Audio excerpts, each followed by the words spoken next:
selanjutnya mengucapkan selamat sore dan selamat datang pada ibu bapak saudara-saudari serta anak-anak yang terkasih dalam Tuhan Yesus Kristus di paroki Pengaruan di dalam ibadah Jumat Agung mengenangkan sengsara dan wafat Tuhan. Bagi umat yang baru saja tiba, silakan mengikuti arahan dari para pemandu rumah untuk mengisi posisi atau tempat yang masih kosong. Dan agar ibadah ini boleh berjalan dengan hikmat dan juga lancar, kami mengajak kita semua untuk menjaga keheningan selama berlangsungnya ibadah Jumat pada hari ini. Kami juga mengajak ibu bapak yang membawa anak-anak, mari kita didik mereka untuk bisa ikut serta di dalam ibadah ini. Kami juga mengimbau untuk melakukan hal-hal yang dikasih agar kita bersama-sama mengikuti ibadah bermusyuk di rumah dan juga rumah. Kami juga ingin menyampaikan pada saat persoalan agar kita bisa lebih menghadapi persoalan yang menembus kita, dosa-dosa kita, untuk mencium kasih ataupun lutut Tuhan pada saling membawa Petrus, ataupun ngomong sambil menyentuh kaki atau bagian lutut pada kita yang ada di sini. Saudara-saudari yang terkasih dalam Yesus Kristus, pada hari ini kita memperingati dan mengenang Yesus dari Nazaret yang demikian dekat dengan kita. Namun berbeda jauh pula dengan kita karena Dia adalah Allah manusia. Dia disiksa, didera, dihina, dan dihukum mati serta mengalami takut seperti kita.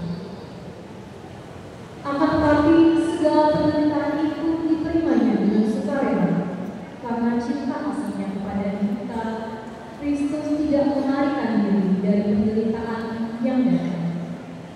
Dia wafat untuk menghapuskan dosa manusia, sehingga Dia yang tanpa dosa ini diangkat dan dimuliakan oleh Allah Bapa di surga.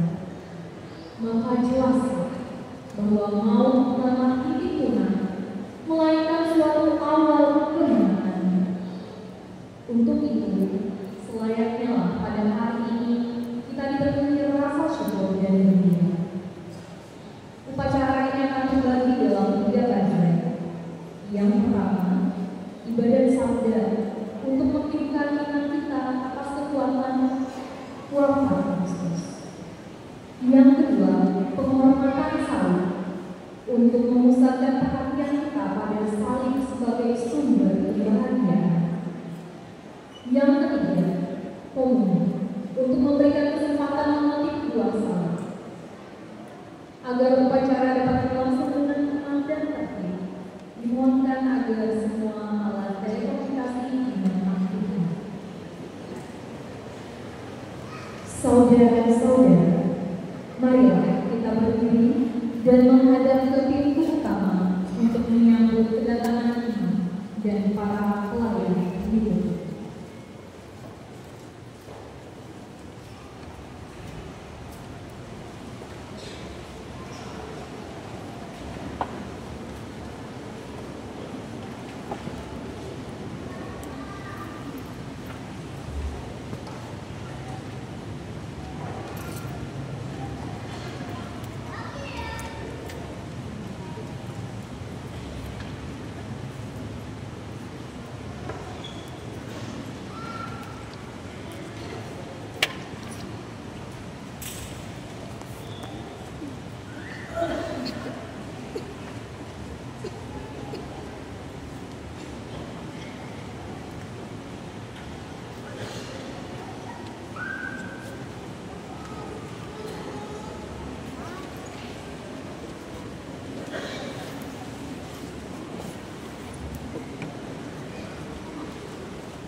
Ia dengan sesaat Yesus Putra-Mu dan Tuhan kami, Engkau telah membebaskan kami dari kematian warisan dosa pusaka yang diturunkan kepada seluruh bangsa manusia.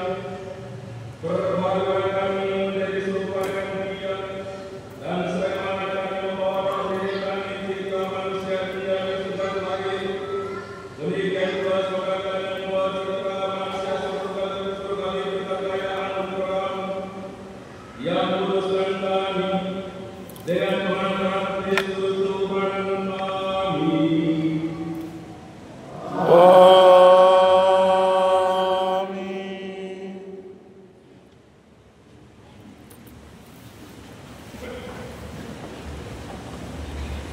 Bapak Ibu, saudara-saudari yang terkasih dalam Kristus, jatuhnya manusia ke dalam kegelapan dosa mengakibatkan hilangnya rahmat keselamatan dan putusnya relasi antara Allah dan manusia.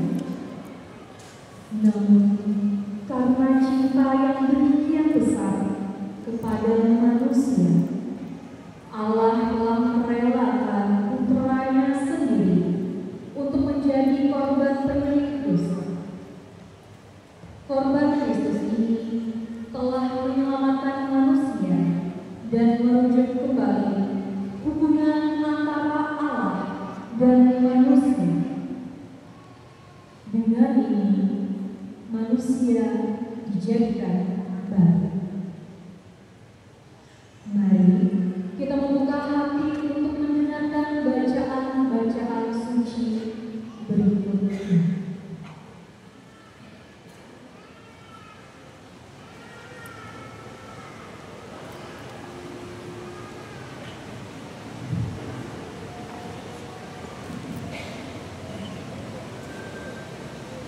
Bacaan dari kitab Yesaya. Beginilah firman Tuhan. Sungguh, hamba-Mu akan berhasil. Ia akan ditinggikan, disanjung, dan dimuliakan. Seperti banyak orang terkagum melihat Dia. Rupanya begitu buruk, tidak seperti manusia lagi, dan tampaknya tidak seperti anak manusia lagi. Demikianlah Ia akan membuat tercengang banyak bangsa, dan raja-raja akan mengatupkan mulutnya melihat Dia. Sebab apa yang tidak diceritakan kepada mereka akan mereka lihat, dan apa yang tidak mereka dengar akan mereka paham. Maka mereka berkata, siapakah yang percaya kepada berita yang kami dengar? Kepada siapakah tangan kekuasaan Tuhan dinyatakan? Laksana sebuah tahun, hamba Yahweh tumbuh di hadapan Tuhan, dan bagaikan tunas Ia muncul dari tanah bersama. Ia tidak tampan, dan semarak pun tidak ada padanya. Kita tidak tertarik untuk memandang Dia. Keindahan pun tidak ada padanya. Maka kita tidak suka padanya. Ia dihina dan dihindari orang. Dia seorang penuh kesengsaraan. Dia seorang yang tahu apa artinya menderita kesakitan. Ia sangat dihina, sehingga orang menutup mukanya terhadap Dia. Dan bagi kita pun, Dia tidak masuk hitungan. Tetapi sesungguhnya penyakit kita lah yang ditanggung, dan kesengsaraan kita lah yang dipikulnya. Padahal kita mengira dia kena tulah, dipukul dan disiksa Allah. Sesungguhnya ia tertikam oleh karena kedurhakaan kita. Dia diremukkan oleh karena kejahatan kita. Derita yang mendatangkan keselamatan bagi kita ditimpakan kepadanya, dan oleh bilur-bilurnya kita menjadi sembuh. Kita sekalian sesat seperti domba, masing-masing mengambil jalan sendiri. Tetapi Tuhan telah menimpakan kepadanya kejahatan kita sekalian. Dia dianiaya, tetapi dia membiarkan diri ditindas dan tidak membuka mulutnya. Seperti anak domba yang dibawa ke tempat pembantaian, seperti induk domba yang keluh di depan orang-orang yang mencukur bulunya, ia tidak membuka mulutnya. Sesudah ditahan dan diadili, ia dikirim dan dihukum mati. Tentang nasibnya, siapakah yang peduli? Sungguh, ia terputus dari dunia orang hidup. Karena kedurhakaan umatku, ia kena tulah. Orang menggali kuburnya di tengah-tengah orang jahat, dan waktu mati, ia berada di antara orang-orang durhaka. Sekalipun ia tidak berbuat kekerasan, dan tipu muslihat tidak ada dalam mulutnya. Tetapi Tuhan berkehendak meremukkan dia dengan sengsara, dan apabila ia menyerahkan dirinya sebagai kurban silih, ia akan melihat keturunannya. Umurnya akan lanjut, dan kehendak Tuhan akan terlaksana karena dia. Sesudah mengalami kesengsaraan jiwa, ia akan melihat terang dan akan dipuaskan. Sebab demikianlah firman Tuhan, hamba-Ku itu sebagai orang yang saleh akan menyelamatkan banyak orang oleh hikmat-Nya, dan kejahatan mereka ditanggungnya. Sebab Aku akan memberikan kepadanya orang-orang besar menjadi miliknya, dan ia akan memperoleh orang-orang kuat sebagai jarahan. Ini semua sebagai ganti karena ia telah menyerahkan nyawanya kepada maut, dan telah rela terhitung di antara kalangan kaum durhaka. Padahal dia menanggung dosa orang banyak dan berdoa untuk orang-orang jahat. Demikianlah sabda Tuhan. Syukur kepada Allah.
Bacaan dari surat kepada orang Ibrani. Saudara-saudara, kita sekarang mempunyai Imam Agung yang telah melintasi semua langit, yaitu Yesus Anak Allah. Maka baiklah kita teguh berpegang pada pengakuan iman kita sebagai iman agung yang kita punya, bukanlah Imam Agung yang tidak dapat pun merasakan kelemahan kita. Sebaliknya, ia sama dengan kita. Ia telah dicobai, hanya saja tidak berbuat dosa. Sebab itu, marilah kita menghampiri tahta kehadiran Allah dengan penuh keberanian, supaya kita menerima rahmat dan menemukan kasih karunia untuk mendapat pertolongan pada waktunya. Dalam hidupnya sebagai manusia, Yesus telah mempersembahkan doa dan permohonan dengan ratap tangis dan Tuhan kepada Dia yang sanggup menyelamatkannya dari maut, dan karena kesalehannya Ia telah dibenarkan. Akan tetapi, sekalipun anak, Ia telah belajar menjadi taat. Ini ternyata dari apa yang telah diberikannya. Dan sesudah mencapai kesempurnaan, Ia menjadi pokok keselamatan abadi bagi semua orang yang taat kepadanya. Demikianlah sabda Tuhan. Syukur kepada Allah.